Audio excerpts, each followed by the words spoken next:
Back here on the Cover 3 podcast as we prepare for week 6 in college football. It's time to take a step back and it's time to look at where some of these teams are. Now we've run through, what we've seen from Ohio State and Oregon, what we would like to see from Penn State.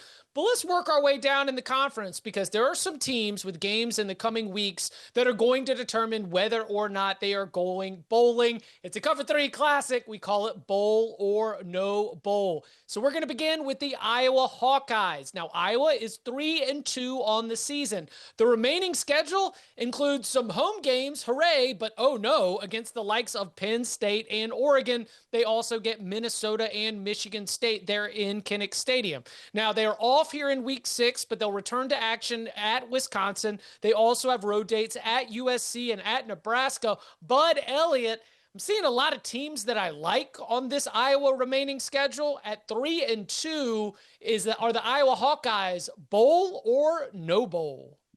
Chip, it's kind of crazy that we're even having this discussion, but that is where we are with the Hawkeyes right now.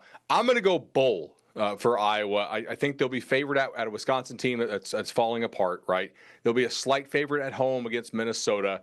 There'll be a slight favorite at home against Michigan State. So that's 3 games in which you'll be favored.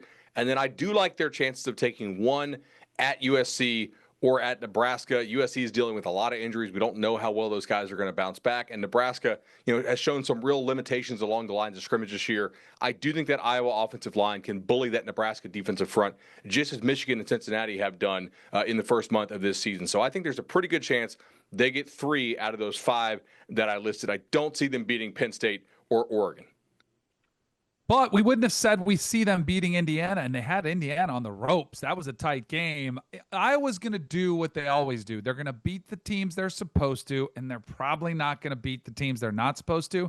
You mentioned the games they're favored against. I think they get 3 easily. I think it's an easy, they're going bowling. It's just a matter of if they get to 7 or not, and are they able to shock one of those teams. I don't see them beating Penn State or Oregon. Maybe they would, have them in a potential fourth quarter game, best case scenario. But I do think maybe they surprise USC or Nebraska on the road. I'm going to go with yes by the skin of their beaks. I think that you look at the Oregon and Penn State games, and Danny, I would disagree. Ask a Penn State fan how confident they are about going into Kinnick Stadium and coming away with a win. And I also think matchup-wise, my concern with Iowa defensively is their secondary. I think Penn State's a team they could match up with if Penn State doesn't take a step forward in the passing game. I think the Hawkeyes can give that offense all sorts of problems and kind of make that a close, grimy game where maybe a turnover or a special teams play really tilts things on its head. But I still would take Penn State to win it. And I do think there are winnable games. It's just that I don't have as much faith and confidence in this Iowa team as I have had in recent years. Offensively, I'm still not entirely sold, which is nothing new, but defensively is where the real concern is because, as I mentioned, I don't think they're that good in the secondary, at least not compared to what you're used to in Iowa. So I think a lot of these games are far more coin flips than they probably would have been in recent seasons. So I think they get there, but I think it's going to be close. Yeah, I am feeling like Nebraska would have the edge in the game at the end of the season where I thought that might have been a coin flip.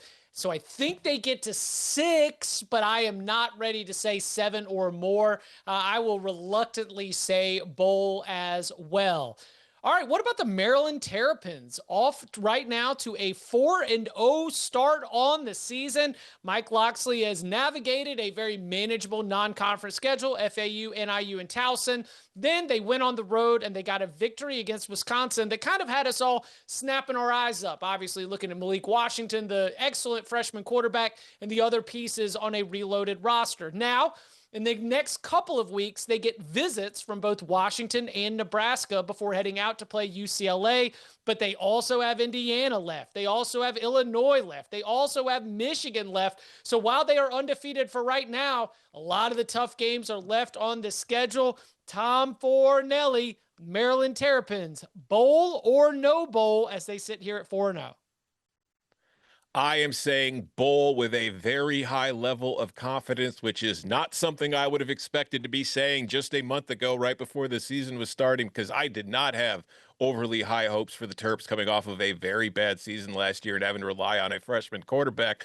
But man, that freshman quarterback's pretty good, isn't he, fellas? And I think that when you look at that schedule, there's an argument to be made that Maryland will have the edge at quarterback in most of those games. And yeah, there's some tough games, but I'm just going to say this right now.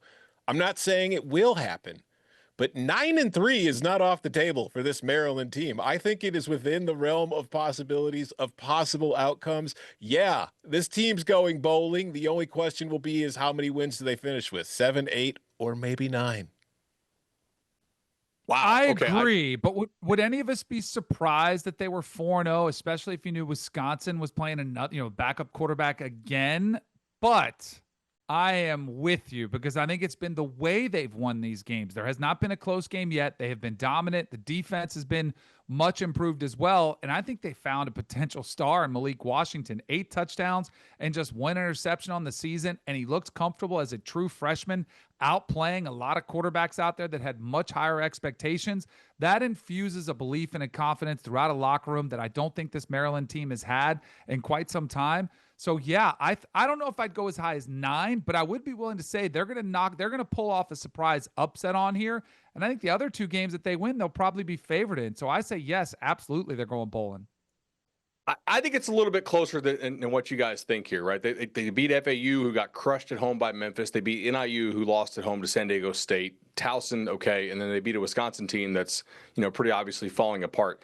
They're about to play some really good quarterbacks. You got to play Damon Williams. You got to play Dylan Raiola. You got to play Nico, who's, okay, whatever. You have to play Mendoza at Indiana.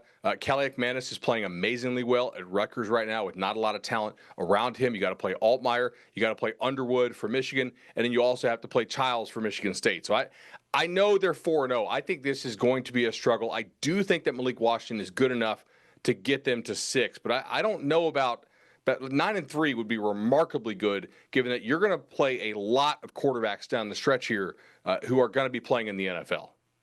Okay. All right. Now, you just mentioned Michigan State. You just mentioned Aiden Childs. Let's get one more in here before we've got to hit a break, because Michigan State right now is 3-1 and ahead in week 6. They'll be out at Nebraska. They still have road trips to Indiana and Minnesota. They've got home games against Michigan and Penn State. And you mentioned that Ford Field game at the end of the year.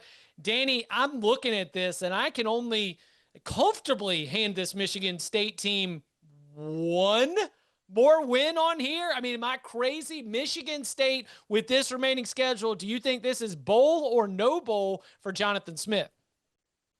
I'm going to say it's no bowl, and it has nothing to do with Aiden Childs. It has much more to do about a defense, which has been a sieve. They did get the win against Boston College in overtime.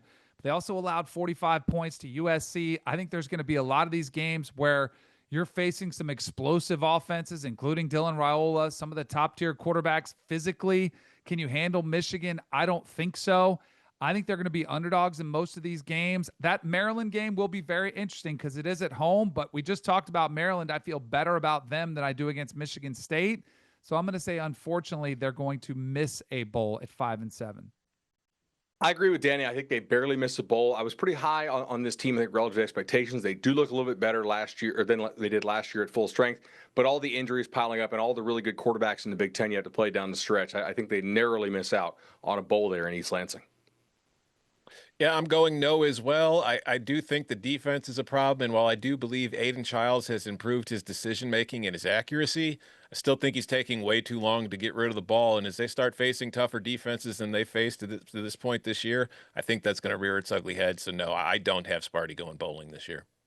Man, tough spot. We knew the program was in a tough position when Jonathan Smith took over, but things have not been going as expected. I will agree with the gang here. I think I've got it as no bowl for Michigan State. And that even is after getting a swing game in the non-con, the double overtime win against Boston College. Well, coming up on the other side, every single week, we like to leave you with a player to watch in the Big Ten. We'll tell you who that is and more next.